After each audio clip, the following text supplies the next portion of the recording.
be like. Shit, sorry, Brian, sorry, I'm sorry. Let me get that. Sorry. It's all right. Shit, okay. There we go.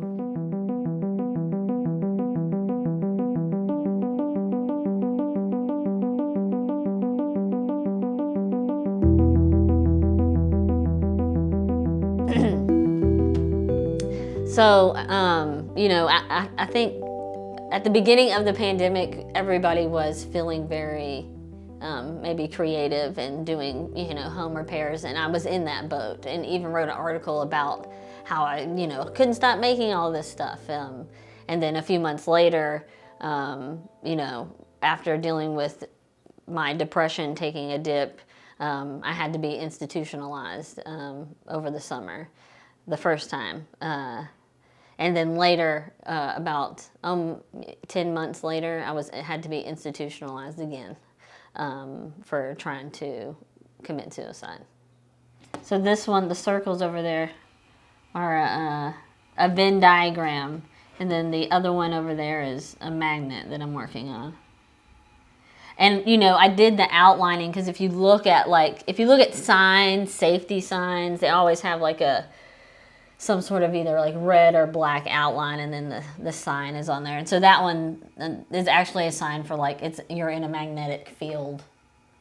So, and the other one is, you know, I'm trying to personify a Venn diagram. Yeah.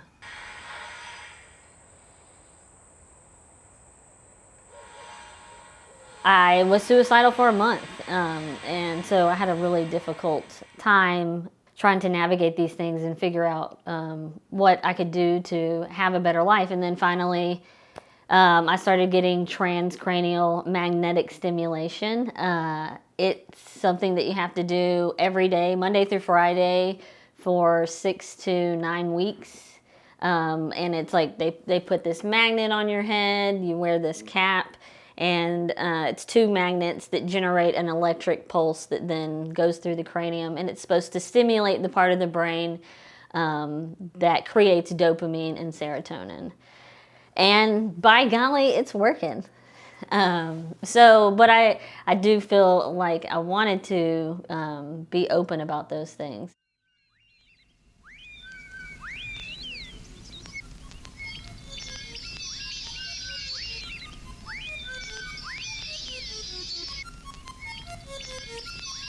The show is about levity to me, and levity is dealing with serious subject matter, but with humor and lightness. And so I want it to be, I do want it to be funny, and I also want it to address the dark time that we've all been through. I mean, fuck.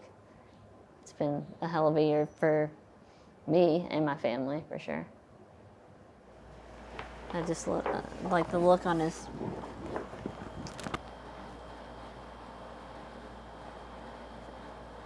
Just a nice mix of feminine and masculine.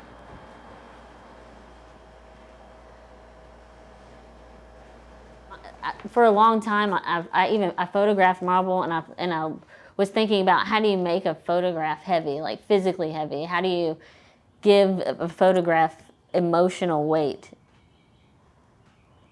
So I think it's something that I'm constantly concerned about. Of like I am, like I'm lighthearted, and when I'm in my best, you know, headspace, I'm just really goofy and want to have fun all the time.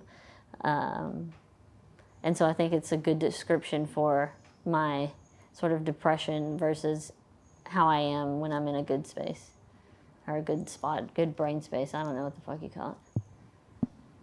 Yeah.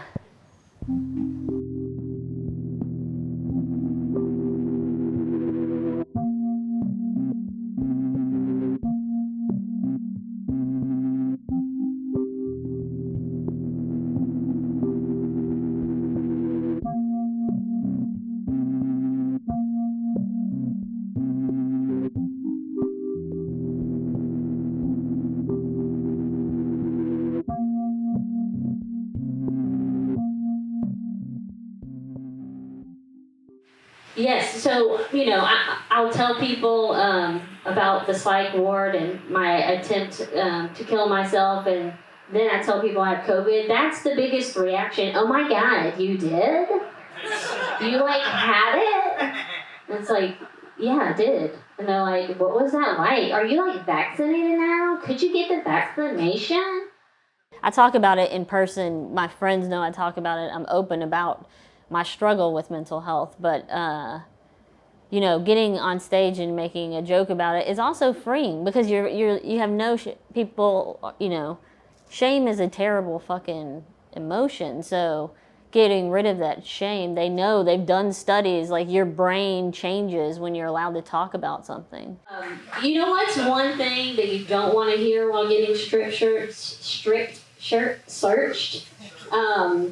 If the nurse asks you to take off all your clothes and then she says, "Ooh, you're so sexy." I was naked and like this, and I turned around and I said, "Thank you." Because when you enter into a psych ward, your confidence, it's on the lower end of the spectrum. So what I receive back is people telling me, thank you for sharing that. It helped me, or I feel the same way. And so there's this connection that I feel with people afterwards that is amazing, So and I still think it's just sort of grossly misunderstood mental health is, and I would love for people to be more educated about it. And I didn't think that I'd be here, advocating for mental health, but here I am, and so. Okay. Yeah, so that piece back there is supposed to look like a fucking night. Ah!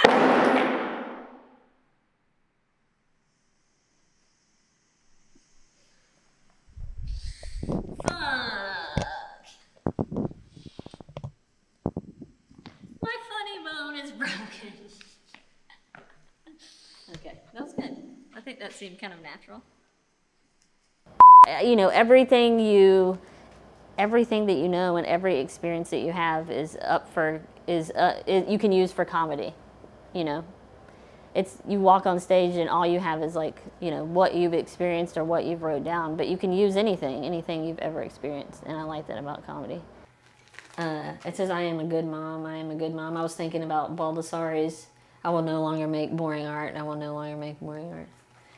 But I kind of like them on top of each other. It really looks great.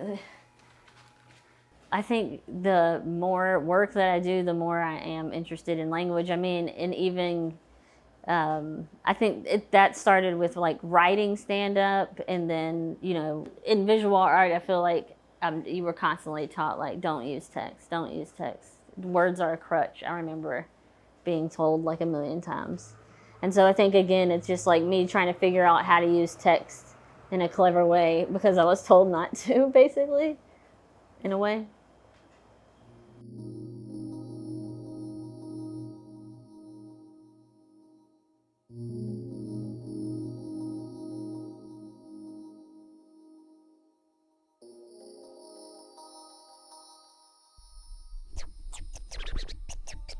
Doing something you're not supposed to be doing, talking about things I'm not supposed to be talking about, acting in a way I'm not supposed to be acting. I feel like I've been doing that shit my whole life. This isn't new, That's why I am the way that I am and look the way that I do. I feel like, not that I look crazy, but I got the papers.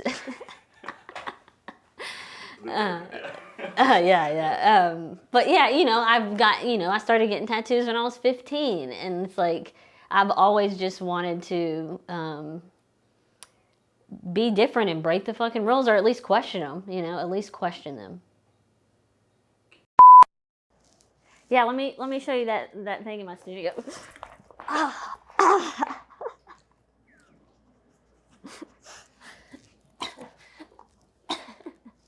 Was that terrible?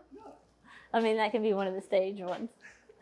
As a juvenile, I was definitely a delinquent, and moved out of that. But I never actually had spray painted anything. Actually, I'm not excited to share that, but that's terrible, and things and stuff like that. But I never spray painted anything actually, and I didn't spray paint anything until the pandemic actually.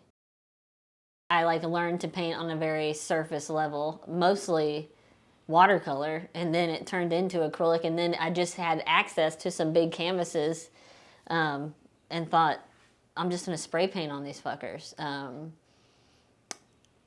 because it seemed funny to me. Because it seemed funny that I'm able to just hop over that history. Fuck it. I don't want to like have to deal with that long history of mastering something and all of that labor. I don't fucking have to. Turns out, I can still make a giant fucking painting. It may not be for everybody, and that's fine. But I think I mentioned this in the other interview about Orson Welles, about like ignorance is often the best. Confidence. So like, because I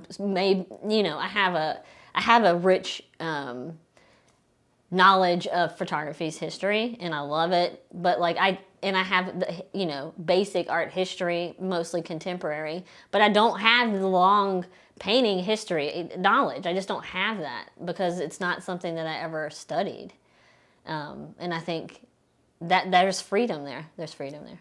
Yeah.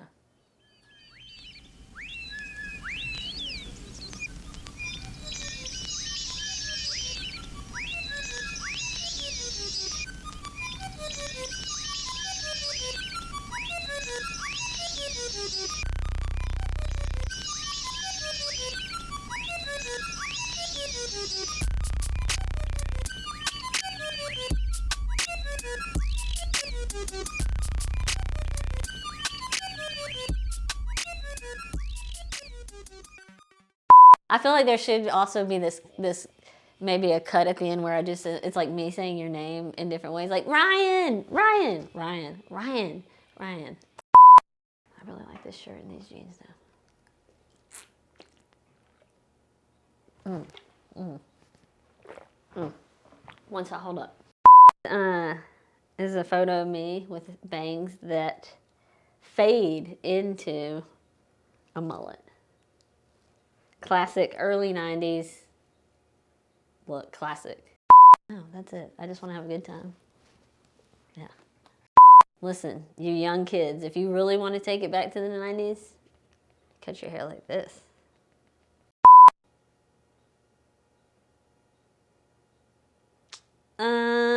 Can we start over? Can we, please? I feel nervous.